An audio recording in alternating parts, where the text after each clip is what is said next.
प्यार रूठ गया है मेरा, मैं क्या करूं।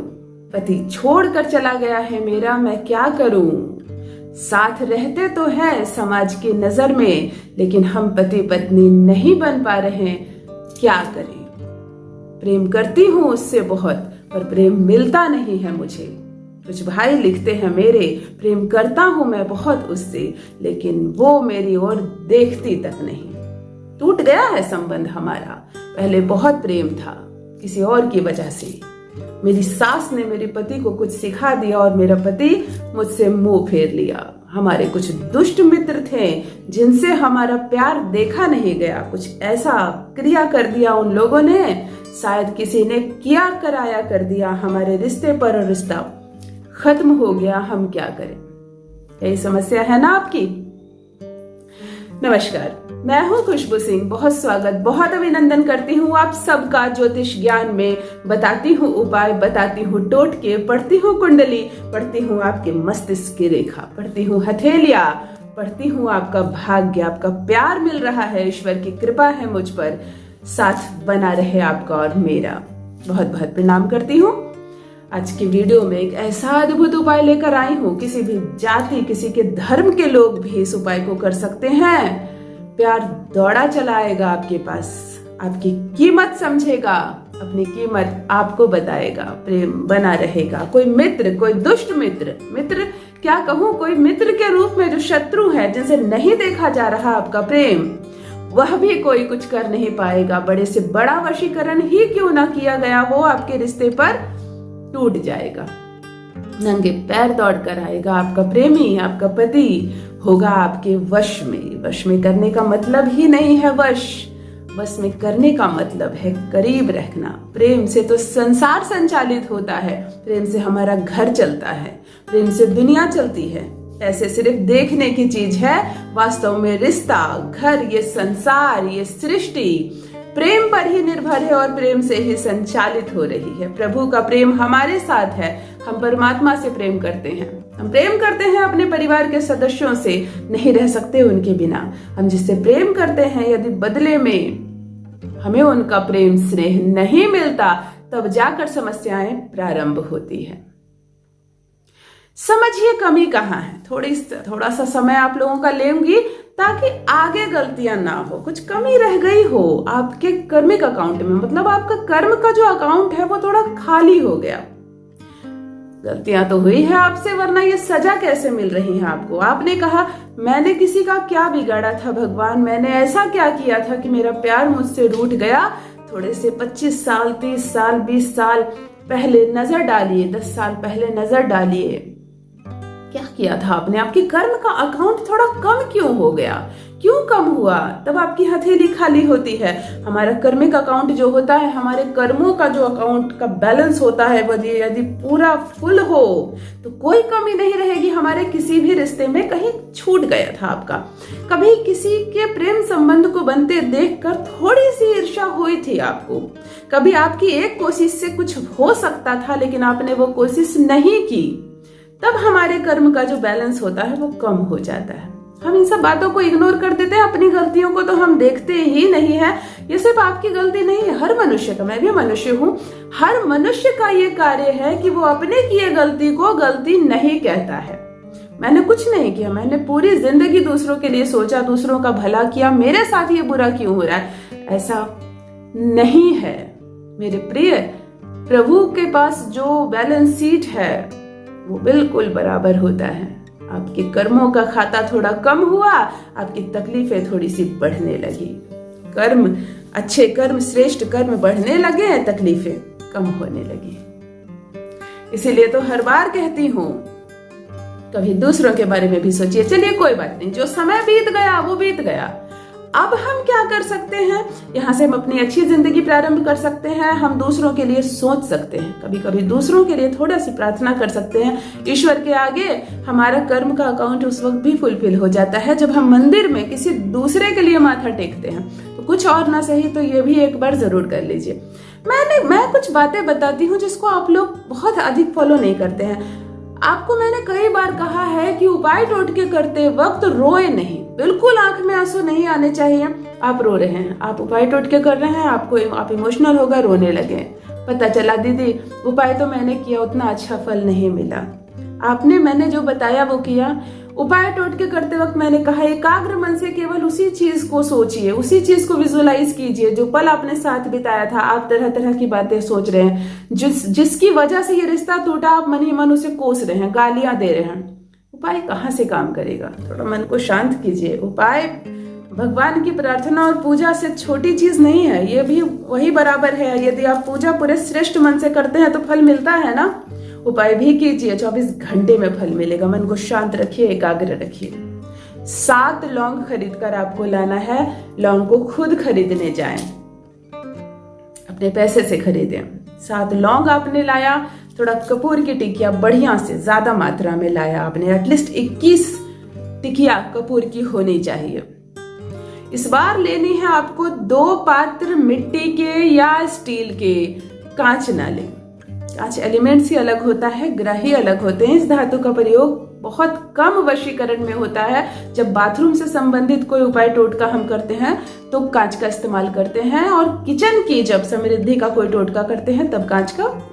पति को, प्रेमी को वश में करने का कोई भी वशीकरण में कांच का इस्तेमाल ना करें, उसके ग्रह बदल जाते हैं। मिट्टी सर्वोत्तम। मिट्टी के 2 प्याले ले लें आप। सप्ताह के कोई भी दिन आप इस वशीकरण को कर सकते हैं। संडे जो रविवार का दिन होता है वो श्रेष्ठ से श्रेष्ठतम होता है। पूरब या उत्तर की दिशा में आप चेहरा करके बैठ जाएं। 2 मिट्टी की कपटी या प्याले को सामने रख दें। एक प्याली में आधा दूध और आधा पानी मिलाकर भर दें और अपने सामने रख दें। दूसरे प्यालों को उसके ऊपर रख दें। आप कहेंगे पानी और दूध तो छलक कर बाहर गिर गया, गिरने दीजिए, कोई बात नहीं, गिर गया तो आपको दूसरा पात्र उस पर दबा देना है, भरकर उसमें कपूर भर देना है। 21 टिकिया कपूर भर देनी है। 21 हो, 22 हो, 25 हो, कम ना हो, अच्छी मात्रा में हो। आपके रिश्ते बहुत बिगड़ गए हैं, बहुत चीजें जम गई है, उसे हटाना है। 1 टिकिया कपूर काफी नहीं होगा। आपने 1 मुट्ठी कपूर डाल दिया।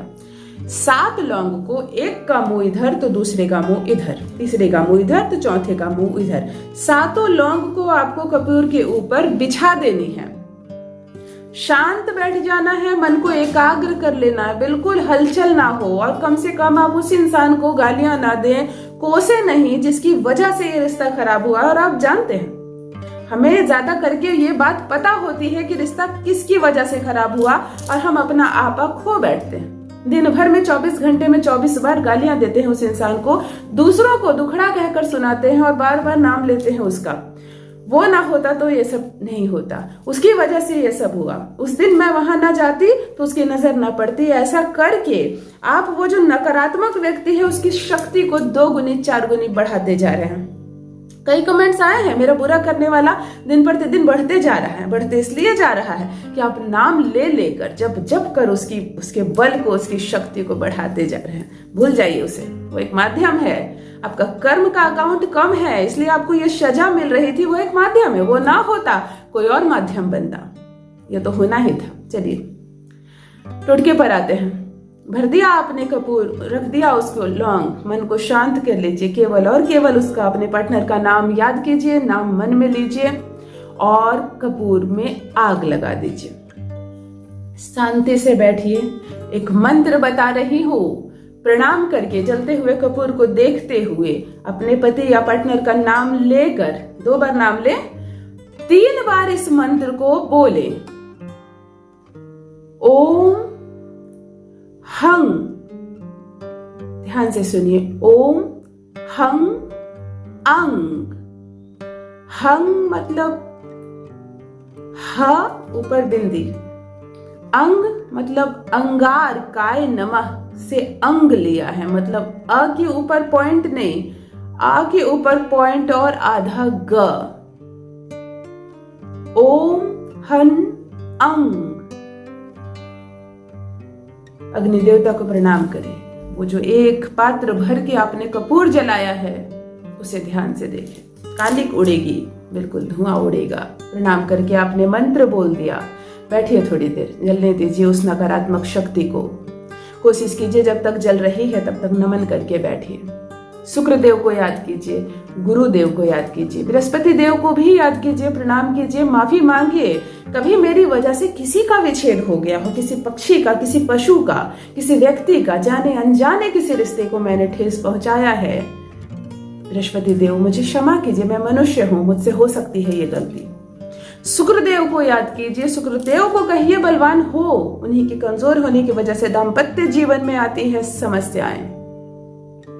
शुक्रदेव को याद किया आपने, गुरुदेव को याद किया आपने, जलने दीजिए, जलकर खत्म हो जाए, मत छूइए उस प्याले को। वो दूध, पानी, कपूर, राख जो है, लौंग, आप माथा टेक कर उठ जाइए, उसे वहीं छोड़ दीजिए तब तक जब तक वो विच्छेद ना हो जाए, इधर से उधर ना हो जाए, किसी के टच करने पर, किसी के पैर लगने से, किसी के हाथ लगने से, कोई पंछी गिरा दे उसे, आपके घर का कोई बच्चा गिरा दे, कोई अचानक से यार उसके पैर से उसे चोट ना लग जाए, जब तक वो छिटक कर दूर ना गिर जाए आप उसे हाथ ना लगाएं, छोड़ दे उसे, आपको नहीं छूना, उसे कुछ नहीं करना। जब वो तितर बितर हो जाए हफ्ते भर के अंदर, या बारिश आए, बहुत सारी बारिश हो, वो गिर विर जाए, उसके बाद ही आपको उस 2 प्याले को उठाकर पौधे में डाल दीजिए, किसी मिट्टी में फेंक दीजिए, उसका कोई काम नहीं है, घर में ना रखें, पौधे में डाल दें या किसी मिट्टी में फेंक दें, और कुछ बचेगा ही नहीं। दूध पानी भी खत्म हो गया, वो राख भी खत्म हो गई, और खत्म हो गई वो सारी गलतियां, वो नकारात्मक ऊर्जाएं जो जकड़ ली थी आपके दाम्पत्य जीवन पर, ग्रहण बनकर लगा हुआ था। और एक बात और याद रखिए मेरी बहनों, मेरे भाइयों, आज से चलिए, ये वीडियो आपने देखा, आपने उपाय कर लिया, आज से ही यह ठान लें कि कभी भी अपने किसी व्यवहार से किसी के संबंध विच्छेद का कारण आप न बने। चिड़िया हो, बिल्ली हो, कुत्ता हो, मनुष्य हो, आपकी देवरानी हो, आपकी जेठानी हो, जरा सा भी सुख का अनुभव ना करे जब उसके संबंध में विच्छेद हो, जब वो कहे कि उसका पति उससे प्यार नहीं करता, उसे मान सम्मान नहीं मिल रहा है, तो आप मन में खुश ना हो। जहां आप खुशी मना लेते हैं ना इस पल का, अच्छा हुआ तेरा पति तुझे छोड़कर चला गया, कम हो जाता है। हमारे श्रेष्ठ कर्म यही है, पर ये कर्म यहाँ है लेकिन अब कम हो गया, तो ये ना करें, कोशिश करें, अपनी दुनिया में मगन रहें, अपने प्यार को जपें।